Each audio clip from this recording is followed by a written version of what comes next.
Good morning. Hi, everyone. I am so pleased to welcome you to a new season of Desert Magnolia. It's a whole new world. That's the phrase of the day. Culture, traditions. What does it really mean? I mean, isn't culture great for understanding our history, where we come from, who we were? But does it hinder us from changing and embracing the wonderful things that we can have in the future if we're willing to let the past go? As human beings, we are programmed to be ever changing. So, are we neglecting our nature if we try to force ourselves to remain as we were thousands of years ago? After all, hasn't all progress on planet Earth been made through embracing change and saying goodbye to the ways of the past? I'm Deidre Stevenson, and I'm an author and a filmmaker, and now a podcast producer. And this is season 2 of Desert Magnolia. You can find links to my works, all of my books and films through DeidreLStevenson.com or BlueJennyMedia.com. And without further ado, culture. Is it just my imagination, or has the entire world started to reach desperately to hang on to their cultural identity? Why are we doing this? Without your culture, are you therefore no one in this world? Or is your value in what you have done as an individual? I think that instead of doing this, we should be embracing everything that we have in common with people all around the world. Here in the Middle East, where I live, we celebrate a holiday every year called Ramadan. Ramadan lasts for 29 to 30 days, and during this month, believing Muslims are not to eat or drink or engage in any carnal activity whatsoever from sunup until sundown, until time for Maghrib prayer, or the sunset prayer. For the last 4 years, I've been trying something that breaks with tradition. I've been celebrating Ramadan in my home by preparing iftar, or the breaking of the fast meal, from a different cuisine every day. By doing so, our family feels that we are traveling the world, at least in our kitchen. Traveling changes our perspective. Once we travel to another country, we are never the same again. For those of you who haven't tried it, I highly recommend that you do as much traveling as you can. Well, as much as you can afford. I realize that traveling is expensive, but there are a number of budget alternatives available today. And by experiencing the world through someone else's eyes, you expand your understanding and broaden your mind.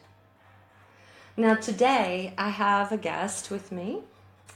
I did promise you more guests this season, so I have someone who's done an awful lot of traveling, and we're going to talk about how it changed his perspective on things. Mr. Saeed Kayani, welcome to the show. Hello. Glad to be on the show. How's everybody doing? Right. Well, tell us a little bit about some of your adventures. Just, go into it a little bit. And, I know that you were actually going on a budget as well. So talk about how you saved a lot of money, by doing this. All right. Well, first off, I've actually been to not as many places as I would like. I've been to the majority of Europe. I've been to several places in Asia. I've been to the States. I've been to Scandinavia as well. I don't know if that's considered part of Europe. But yeah, I mean, going to these places really changed a lot about how I look at things and how people live their lives. It's one thing hearing about it or reading about it on the news or like a certain news article or like, there's certain like listicles on the internet. 5 things you won't believe that Americans don't do, or something like that. You know the type. But it's a whole other thing to actually experience it for yourself and see with your own eyes how people actually live, their history, food. I love food. And yeah, how people save money as well, which is which I'm sure a lot of people are very, very interested in. I am quite young. I'm only 27, but that allows me to stay in certain places that what's it called, wouldn't exactly be looked highly upon for some older people to live, or like. Now, wait a second. Let me just interrupt you there and ask you. Pardon me. You told us before that you stayed in a hostel often when you went to these other countries. You got really great budget flights, and the hostel situation. I mean, we had it in our minds that was something kind of really cruddy and, kind of an awful travel experience. But you told us that it actually wasn't. So tell us about that. You're right. It's actually not that bad, the majority of hostels. I mean, they're generally seen as, like, for young people, but I beg to differ. Probably the most memorable hostel that I've went to and saved quite a bit of money on was this one hostel that I went to in Reykjavik, Iceland. Kex Hostel. It's actually a repurposed building. It used to be a cookie factory, but they decided to renovate it into a place where people can stay. It's 6 people per room, but if you prefer privacy, they have private rooms at like just a little bit of an extra cost, not too much. It's still not as much as it would have been for a hotel, an actual hotel. But the nice thing about hostels is that it gets straight to the point. It understands that like you're not there to spend all of your time in a hotel room. You're there to socialize with other travelers. You're there to get out of the place that you're staying and do things. Okay, now how much, by not very much money, give us an example. I mean, how much per night, let's say in US dollars, were you paying at the hostel in Iceland? Oh, only about like, okay, I'm doing some quick calculations in my head. About $35 a night or something. That's amazing, isn't it? That is truly amazing. $35 a night? Whoa. I mean, I just, actually before you told me about the option to stay in hostels, I had never even really considered that to be an option. I didn't even know there were hostels. I mean, I grew up my whole life thinking that, hotel was really your only thing. And probably the best budget hotel you could hope for is like a Holiday Inn or something. But maybe I've grown up privileged that way. How did you find out about hostels?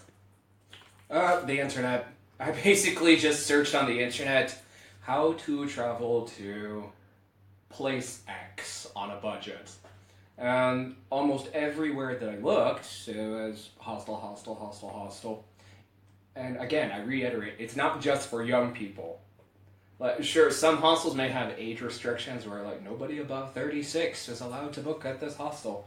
The majority of them don't have that age restriction. And as I said, there's private rooms if you feel uncomfortable about staying in another room with a bunch of other young people. Doesn't matter, and it's not like anybody's gonna care. Everybody's there for the same reason. Everybody's there to socialize with other travelers. They're there to experience the country, and they're there to save some money. And you might actually hear an interesting story or two along the way. That's a really good point, actually. And at $35 a night, that is quite a great savings on accommodation. So basically, this sort of gives you a clean, place to crash and to have a shower and wash your clothes while you're traveling. Is that right? Do they help with food at all, too? I mean, is that a savings for food? And do they have kitchens or restaurants at all? They actually do. Some of them actually have complimentary breakfast. Just go down to like the bottom floor or something like that. They give you free breakfast.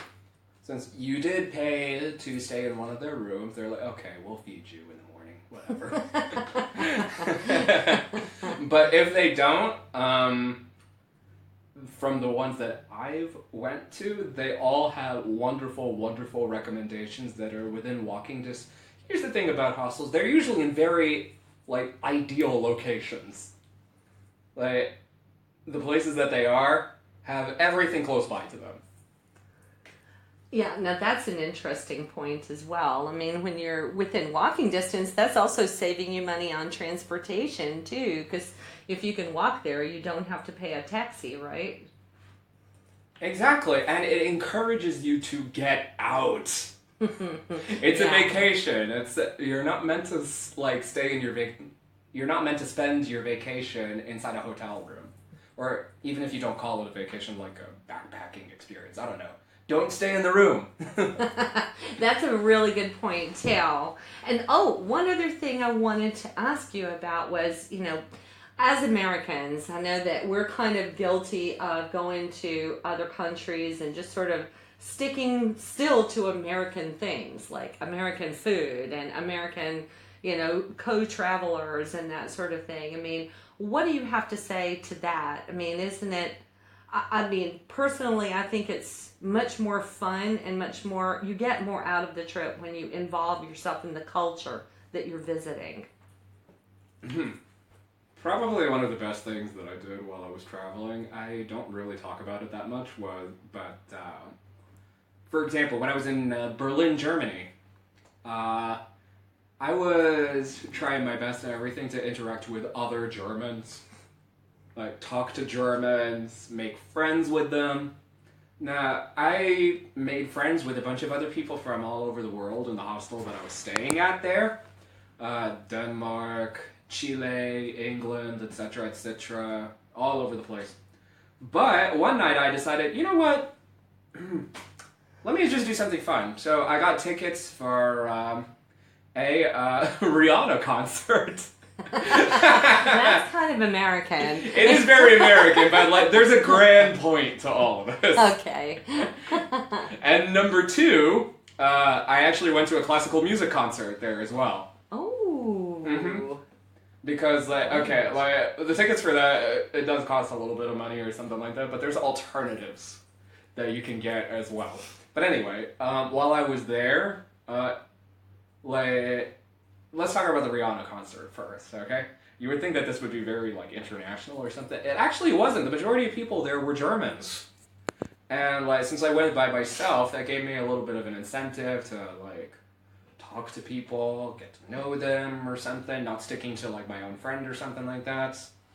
And, I'm still in contact with some of the people that I met that night. Same thing for the classic music concert at, I forget the name of the place, but it was very nice. It was a bit of an older crowd, but it allowed me to kind of see the generational gap, so to speak.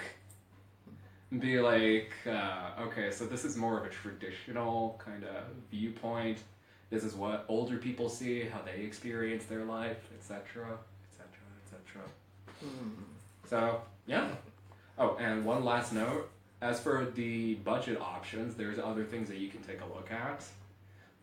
Comedy clubs. Comedy clubs are fantastic. And they are a fraction of a cost of a typical classic music concert or whatever fancy thing that you might have in mind. Right, and I think that maybe you would agree with me that buying street food from street food vendors is another way to save a lot of money. I mean, naturally, you don't want to just go to any street vendor because, you want to be sure that the food, has been prepared in a clean kind of way. But I think that we're talking about on streets that are more typically traveled by, the tourists. You could probably find something a little cheaper, to try. But some of these, the creations they come up with are just amazing. To me, that's where you can find some of the most authentic food in a country, ever. Better than a very expensive restaurant. I'd argue not just touristy areas, but I'd also say like the more the areas that tourists don't tend to go to. There's some nice food there too. Probably the most memorable thing that I tried there was what's it called? What's a good example? Yeah. This was when I was in Barcelona. Okay. Now, the area that I was staying at, it was fantastic. It was this area called Las Ramblas. It's apparently like the area that you go to for all the touristy stuff. Alright? But what was nice about it was that it had everything that I needed close by, and it encouraged me to get the hell out of my room, just being in that area. But yeah, the area had its share of like street food, etc., etc., etc. But the deeper that I got into Barcelona, the more authentic the stuff was. I mean, the paella tasted better. Yeah. I tried some things that like I don't even remember the name of. It was completely different than what I was expecting, but it was delicious. Fantastic. And you're actually a vegetarian, as I understand it. So are you finding it easy to find vegetarian options in most of these places? Vegan, actually. Right. That's even more restrictive. Yeah. Honestly, it depends on the place that you're in, but like the majority of people, I mean, they'll react in different ways, but most of the time, 9 times out of 10, they'll be understanding, as long as you just like calmly explain. It also pays to learn a couple of phrases to help you explain to them if like it's a country that doesn't know English.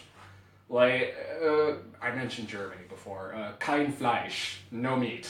That's a handy phrase to learn. Keine Milch, keine Eier, like all the essentials. Excellent. And just as I said, you might get some strange reactions. I mean, in the Middle East, for example, vegetarianism or veganism, it's new. It's Yes, it is. It's almost unheard of. But of course, they'll look at you and just be like, "Oh, okay, this white guy, he doesn't know what he's doing. Okay, we'll just Brilliant. So yeah, I mean, like, eventually they'll understand. So a little bit of persistence pays off. I think you're totally right about that. That's a great point. There's some countries that are much more vegan friendly than others, but I think with a little concentrated effort and a little research prior to taking the trip, exactly, you'll be able to figure out, where you can find options. And the nice thing is now we live in such a connected world, that you can search up restaurants, you can search up entertainment, you can go for packages. I mean, for entertainment purposes, like the last time we traveled to United States, I mean, we got sort of an entertainment package, and when we went to Las Vegas, for example, I mean, there was we basically purchased like a booklet that gave us an option of up to 20 entertainment venues, to choose from while we were there. And we were not even there long enough to use all of them. So it was really a great savings, much less than you would have paid at the door for most of these things. So with a little clever research and planning, you can actually go on these trips for less money. And it's going to change you forever. Do you feel forever changed, because of your travels? Tell us why you feel forever, transformed. I feel forever changed because now I have recipes where I can change how I make my guacamole. Come on. Okay, in all seriousness. Yes. It's giving me a better perspective on the world, so to speak. I mean, I can understand how like other people would see how Americans do things now, how other people see how Arabs do things, how Arabs see us, etc., etc. Yes. I mean, it's crazy. I mean, seeing all the images that people have of each other, but are unable to confirm or like Right. Or something, because there's such a distance between us. Yes. Travel really closes that gap and opens your eyes and makes you realize that things are not as vast as they seem. It's actually a much smaller world than people think. I agree with you. Traveling has definitely made the world seem smaller to me and more accessible. It's not out of this universe, the idea of going to remote locations and seeing things that probably as a child growing up in the United States, I never would have imagined that I'd go to all these places. But now that I have, it is something, the way people see each other. It's the stereotypes precede you before you you arrive, and it's a pleasure, to break them down. It really is. Before I came to the Middle East, my in-laws, had preconceived notions about Americans. They thought that I would probably be, I'd not even know how to cook. I would probably never want to raise my own children, but just be this really tough, career woman that wouldn't even be interested in having a family, for one thing. And, little did they know that I was probably the biggest family person that, ended up in their family. And probably the best cook as well, if I do say so myself. On that, actually, that reminds me of, again, I'll mention Iceland. As I mentioned before, I am American, but I'm also Arab at the same time, Arab American. And I was on a bit of a nature tour, so to speak, of looking for the Northern Lights, and I remember asking the guide that we had, what's the most unique ethnicity or nationality or whatever of the type that have you met while giving these tours, because I figured he'd seen a lot. And then he just blankly, straight up in my face said, actually, you! Really? Wow. In all of my years of being a guide for these kinds of tours, I have never met an Arab, ever. Amazing. Arabs don't tend to go to Iceland so much for vacation, do they? Let's be honest, it's got ice in the name, so... Right. And not only that, heat's kind of our thing. Yeah, totally. Yes, I imagine that most Arabs would probably feel that they'd be very uncomfortable, at least with temperatures. Although, when we went, we live in the Middle East and, have become extremely, accustomed to this climate. And I must admit, when I went to Iceland, I was afraid of that I'd be so cold that we couldn't do anything.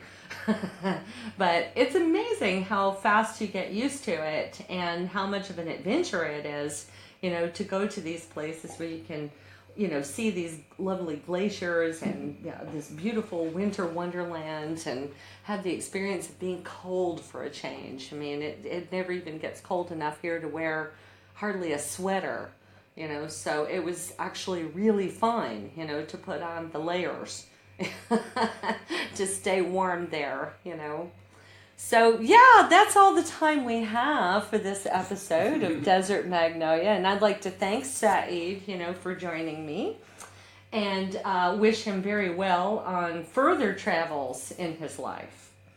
So, just before I close, though, just a little reminder that you can find all of my written works, not the works themselves, but the links to them on my website, www.deidrelstevenson.com or www.bluejennymedia.com. And with that, I bid you adieu, and I'll be back very soon with a new episode. Until then, take care, and y'all come back now. You hear?